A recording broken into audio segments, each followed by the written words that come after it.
And it was just a prime example of how publicity can take you anywhere. 1 minute I'm talking to an organiser and organising this very nice event, chatting with Addy and his wife, and the next minute I'm in this very sweaty suit doing thumbs up to a crowd that I can't see.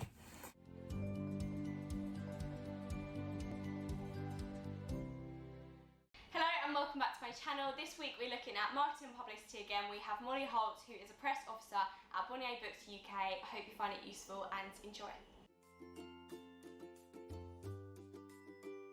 Hello, I'm Molly Holt and I'm a press officer at Bonnier Books UK for the children's team. So this means I look after the imprints Templar Books, Big Picture Press, Piccadilly Press, Hotkey Books and Studio Press. So working in publicity means that we are trying to get the book out into the world for people to hear about it. This could be through reviews, through interviews, through events. All of that comes under publicity. So we work to pitch the book to news outlets, to reviewers, to send them copies, specifically bloggers. We have great relationships with bloggers to try and get reviews.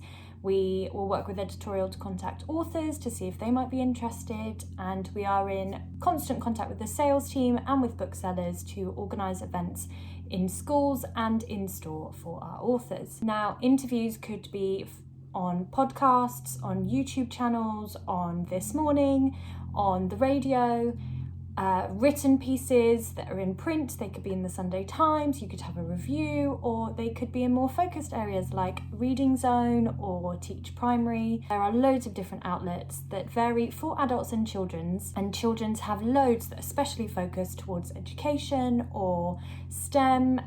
There are so many areas that you can look into to get the book out there to the readers who want to find it.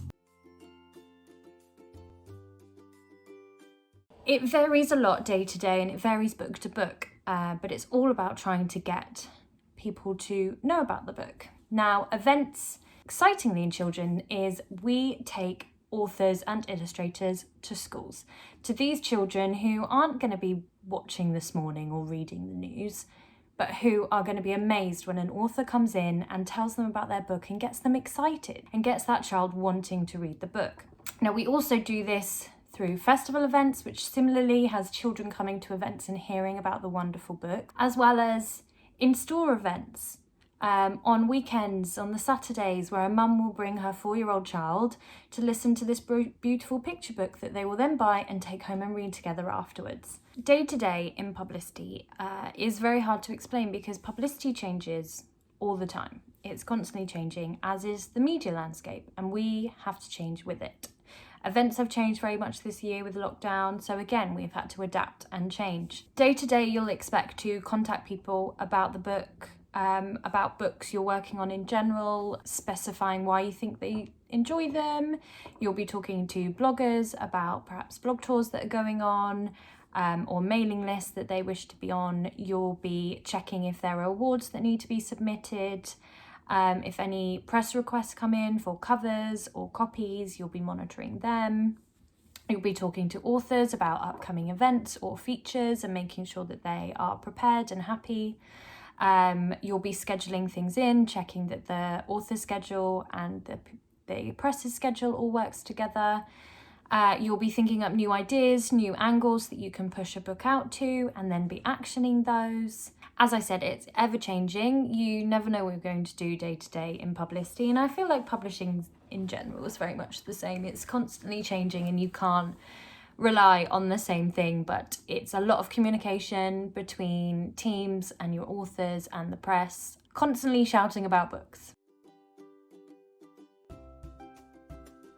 I have been at Bonnier now for over 3 years. They took me on as an intern, as a publicity and marketing intern, and I have been with them ever since. And they have promoted me through the ranks and helped teach me. I've had some brilliant colleagues and managers over the years who have taught me so much. I started it all by a last minute work experience came up at Carl Books, who have now become part of Hachette, but used to be an independent publisher. I went and worked for them as a publicity experience for 2 weeks. They work a lot on cookery books, so I went and helped do their mailings, which is packing the books up and the press releases and sending them out. I helped extract recipes from pages so that they could be put into newspapers. I helped research new event locations. It taught me a lot and actually gave me that office experience, I suppose, that I needed to help me get the foot in the door at Bonnier. I got my internship at Bonnier when I went to a careers session at the book fair, and I met with HR and she gave me some tips and her card, and she told me to look online on the website for any positions that came up. That's where they would be advertised. And I saw an internship in publicity and marketing, because one of her top tips for me was make sure you know what department you want to work in, because it's really obvious on your cover letter and CV if you know what area you want to be in or if you don't. She really helped me with that tip, and then when I applied for this internship, I think that came across.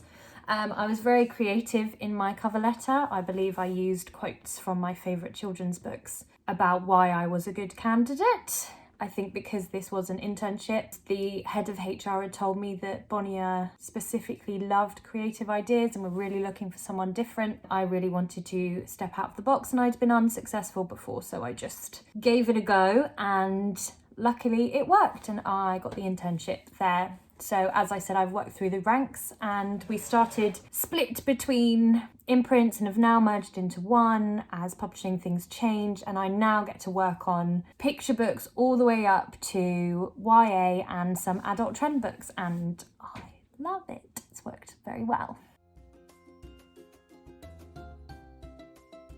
If I had to give any tips, I suppose I've mentioned one there. Be sure that you want to work into publicity and understand what it's about, or any department you want to work in, and write your cover letter based on that. Show that passion, show the skills that you have that fit with that area of the job. It's really valuable. There really is a difference between departments, and publicity is very much, you've got to be happy to talk to people. Not necessarily on the phone. I mean, nobody loves talking to the phone, someone they've never met, but being willing to email people and going to a school event and being willing to step in for the author. Publicity is a lot of protecting the author as well, being that author's safety guard, that person. So when we go to school events, you do have to take charge, you have to be the project manager. So being willing to have that confidence to step in and take charge and solve the problems is really important. Also, just try for the opportunities. The Kyle work experience came up on Twitter. It was very last minute. I was commuting from Portsmouth. So I do think if you see something and you have the passion, go for it and test it, because there are so many routes into publishing. If you like the sound of an opportunity, go for it, and it might lead you to the job you're after. Also, don't be afraid to message someone from departments to find out if that department is the right one for you. I think finding out the difference between publicity and marketing and editorial and sales and rights is so important, and sometimes different departments, different publishing houses have different harsher lines, especially between publicity and marketing, because we work so closely together. But just finding out the key differences and which one would suit you best is amazing, because there's so many different areas and it will fit you. Once you find the right one, it will be perfect. And publicity was it for me, because I get to talk to people about books, which is what I've always wanted to do.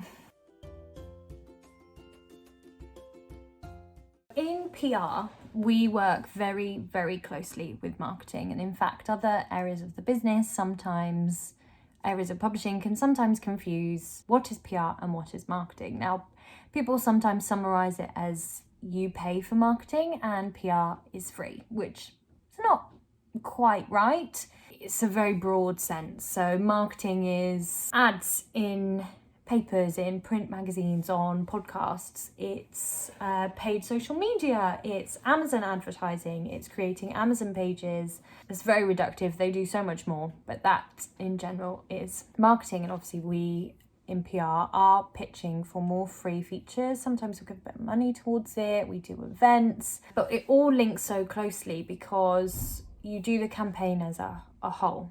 Is it going to be social media led? Is it going to be PR led, marketing led? Where's the emphasis? If you're doing an event, you might need POS. You need to be talking to the marketer on the POS. Do we have budget for that? What kind of POS are they doing? Could we have some of those? How are they pushing the book? Because we want to push the book together. It needs to be a kind of seamless campaign. Any reviews we get in, we need to tell marketing so that they can add it to their advertising. We work very, very closely, especially in my team, on all book campaigns to make sure that they work together and they interlock and that everyone has the support they need to. Sales, we also work very closely with because of events. So we talk to them about what bookshops might be interested. If we have an event organised, could they find us a bookshop? Where are we selling this certain book into? Could we send them some reviews? Do they want an author video? Is the book going to be focused on independence? Is it going to go into Waterstones? Where do we need to push? Do they need more review coverage to help convince the customer that they should get this book because of this author, etc., etc. We work very closely with them. Also with awards, if you get an award shortlist or long list, that could increase sales. You talk to editorial then and design about getting a label on the book that says shortlisted book, which might increase sales. So sales need to figure out how they increase the stock. We talk to editorial constantly, especially regarding authors, themes within the book. Could we perhaps use for pitching that they might know that we've not discovered yet? Editorial and authors and illustrators have very close relationships, and when you then move to publicising the book, they are not handing you the relationship, but they are passing the baton to you now the book is done. So there's very much a joint in trying to pass that, especially in our company, because the authors trust the editors and we want them to trust us too. So we talk to them a lot about the authors, we get them involved because they're just as passionate about the books as we are, if not more, because they've worked on them for so long. So they are some of the best people to pick the brains on. Being organised, I would say. As a publicist, you are constantly juggling balls, so many balls in the air, that you have to keep a straight head. You have to know what you have done and what you haven't done. You'll have last minute requests come in that you have to have time to do. Sometimes that can be really challenging and feel really overwhelming. But once you've done it and completed it, the results of that is really brilliant. I think I would also say children's publishing is so hard because, which you might know or not know, review slots for children's and interview slots for children's books and YA books is really small and it's dwindling, which means it's really competitive to get any coverage for children's books, which means you have to work really hard or have an absolutely amazing book, but there are so many amazing books out there. So it can be a challenge, but it often means thinking outside the box, getting creative. And the blogging community for children's books is astounding and so supportive, and I really value them. I think they're brilliant. But that is another challenging aspect. And COVID has given us a lack of events, which is probably one challenging aspect at the moment because I think we are all a bit tired with virtual events. I know I have definitely had enough of Zoom calls all the time. So, an interesting story about working in publicity. So this was a book I was working on with Ade Adepitan. Now, Ade is absolutely amazing. He's brilliant. He advocates for children. He advocates for never giving up. Never did he think he'd be a Paralympian. Now look at him. We did a launch event for his book in collaboration with a certain brand, I won't say, just in case. Charity, sorry, not even a brand. This was my campaign, so I'd organised it, I'd invited everyone, I was attending, but we had a outfit for a certain well-known character that needed to make an appearance. A certain someone had to dress in said outfit. It was roasting, I was boiling and sweating, and I had to come out, I couldn't see anything, and I had to play with it like, hi children, blah, blah. I had to do a pretend speech with Ade whilst he was thanking everyone for attending. And it was just a prime example of how publicity can take you anywhere. 1 minute I'm talking to an organiser and organising this very nice event, chatting with Ade and his wife, and the next minute I'm in this very sweaty suit doing thumbs up to a crowd that I can't see.